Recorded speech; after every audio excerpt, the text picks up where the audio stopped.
حدثني أحد الإخوة سافر إلى أوروبا مع أمه للعلاج، وهم في طريقهم إلى المستشفى يمرون على مكان دعارة، فرأت أمه إحدى هؤلاء النساء فأعطته مبلغ من المال، أعطته قالت عط هذه مسكينة صدقة.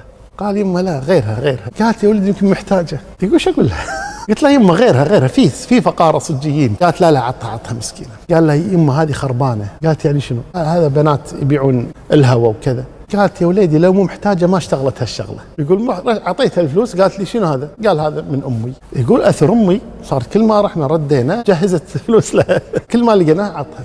أعطيتها تقريبا أكثر من 200 باوند. في أحد الأيام يقولوا حنا راجعين المستشفى ما لقيناها، فقالت لي وليدي عطها. قال مو موجودة. بعد أيام وحنا راجعين أو رايحين المستشفى جتني وحدة وتقول عرفتني ولا هي صورتك؟ لا إيه.